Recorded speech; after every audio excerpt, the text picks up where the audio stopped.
Sir. சரி, இது ஒரு பக்கம் இருக்கட்டும். பாரு ஒரு நறுக்குன்னு ஒரு கேள்வி கேட்டாங்கல்ல, உனக்கு தைரியம் தான் வேற ஆள் யாராவது சொல்லி எங்கள் 2 பேரை விட்ட அப்படின்னா ஏன் நாமினேஷனில் வந்துருவோன்னு பயமா இருக்கா, அவங்கள பகச்சிக்க பயமா இருக்கான்ற மாதிரி தான் அந்த கேள்விக்கான அர்த்தம். ஆமாம், அந்த கனி குரூப்பில் 8 ஓட்டு இருக்குது. நான் ஆல்ரெடி எல்லா வீடியோஸ்லேயும் நான் இதை பதிவு பண்ணுறேன்.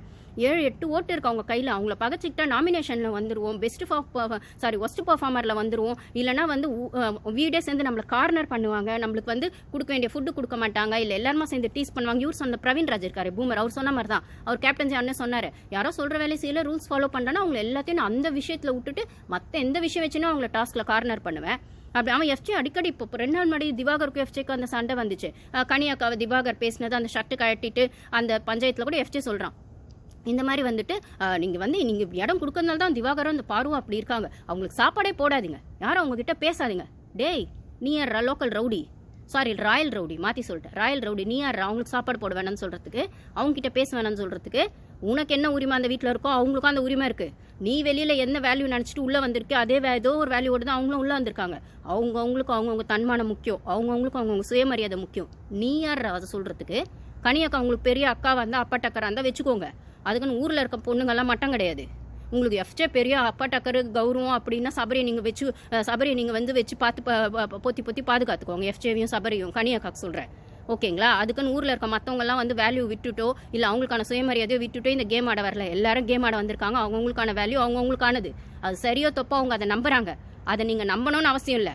ஆனால் மரியாதை இல்லாமையோ மட்டம் தட்டியோ பேசக்கூடாதுன்றது கனியாக்காக்க மட்டும் இல்லை. கனியாக்கா குரூப்பில் நல்ல கைங்களா இருக்காங்கல்ல, அவங்க நல்ல கனியாக்காவாக இருந்தால், நல்ல கனிவான அக்காவாக இருந்தால், நல்ல மெச்சூர்டு பர்சனாக இருந்தால் எஃப்ஜே நீ இப்படி பேசக்கூடாது, சபரி நீ இப்படி பண்ணாத, நீ உன்னுக்கான விஷயத்துக்கு இங்கே வந்திருக்குன்னா அவங்கவுங்களும் ஏதோ ஒரு விஷயத்துக்காக வந்திருப்பாங்க.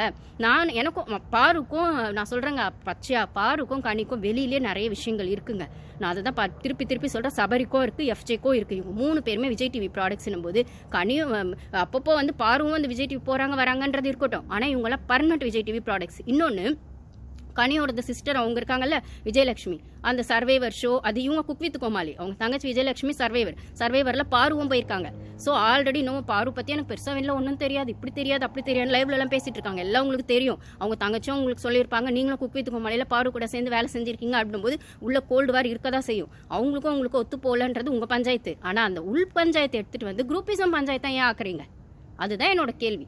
நீங்கள் டைரெக்டாக மோதாமல் உங்கள் அல்லக்கைங்களை வச்சு மோதுறதும், இல்லை அந்த அல்லக்கை கும்பலில் இந்த ரம்யாவும் இருக்குன்னா இதையும் வச்சு உசுப்பேற்றி விட்டு மோதுறதும், இந்த ரம்யாவுக்கு வந்து இங்கே வந்து பிக் பாஸ் வீட்டில் வேலை செய்யக்கூடாது. அந்த மாதிரி பார்க்குறீங்களா? சாப்பிட்டு தூங்குறாங்கன்னு திவாகர் சொன்னதுக்கு பேர் ஒரு டாஸ்க் நான் செய்யலைன்னு எகிரிட்டு வந்துச்சு அந்த ரம்யா. அந்த எகிரிட்டு வந்ததில் அப்போ வந்து திவாகர் கொஞ்சம் பயந்தான் வந்துச்சு.